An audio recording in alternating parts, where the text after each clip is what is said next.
Today is January 7th. Today's quote is entitled, "Are you in the material world or are you in the spiritual world?" And so this is a little, self-examination to find out which world are you in. And there's a standard to judge this by, and Prabhupada gave the standard in the lecture. So I'm paraphrasing it here in the quote.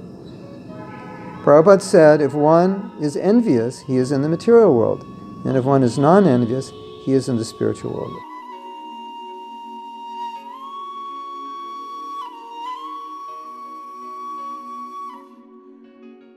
As you can tell, we're in Mayapur, and this is rush hour in Mayapur. It is 5 o'clock rush hour. Buses and motorcycles and cars.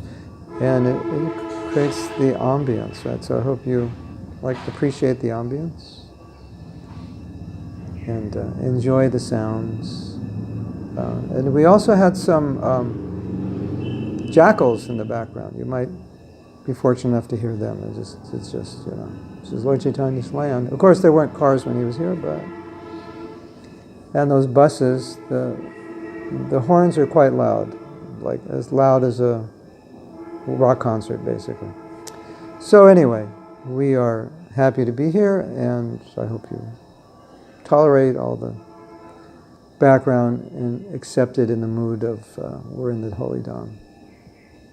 So, Prabhupada said, if you're envious in the material world, if you're jealous, envious or jealous, you're in the material world. If you're not envious, not jealous, you're in the spiritual world. And so, then you extend that. There are other statements such as, if you are envious, you're not a devotee.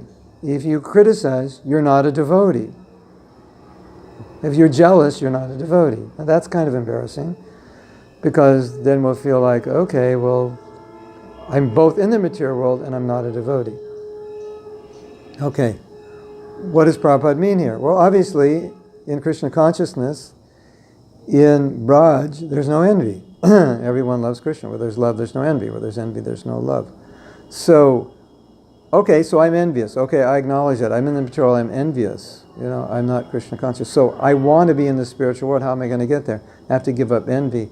How do I give up envy? Because I'm envious.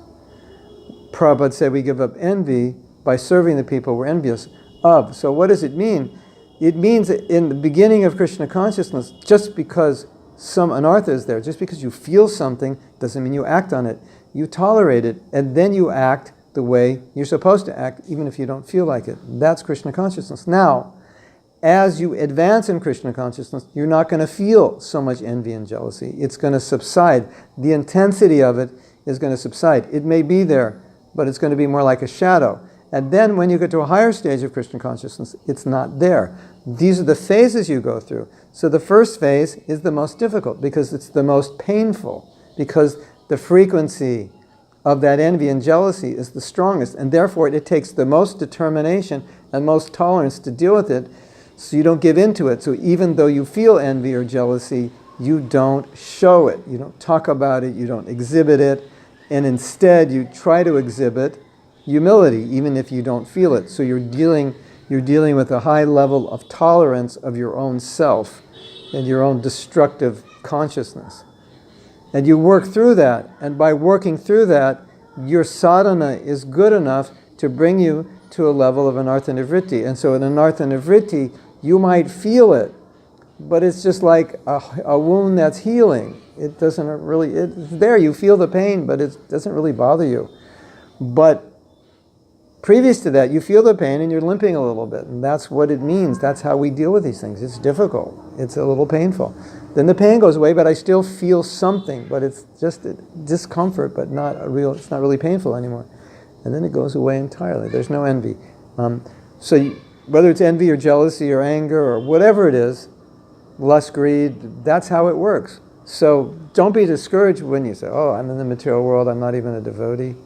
No, you are a devotee, and you are in Krishna consciousness, you are in the spiritual world. But when envy comes, it just means you have to realize this is where you're at, and you have to have a very high degree of tolerance of it. So number one, don't become discouraged. Number two, don't act on it. And number three, act oppositely. Act in the proper way. That's sadhana, Vaidhi sadhana bhakti. That's how it begins. When you progress, it just gets easier. But you have to tolerate it to be able to progress to those other stages. So it's important to know that at the end of toleration, you're going to enjoy a more spontaneous bhakti without all these impediments. But if you give up tolerating it, if you throw in the towel, then you won't come to that level. So it's important to know what's coming in the future. And that is coming to you in the future. It's there. It's guaranteed it will be there, but just don't give up.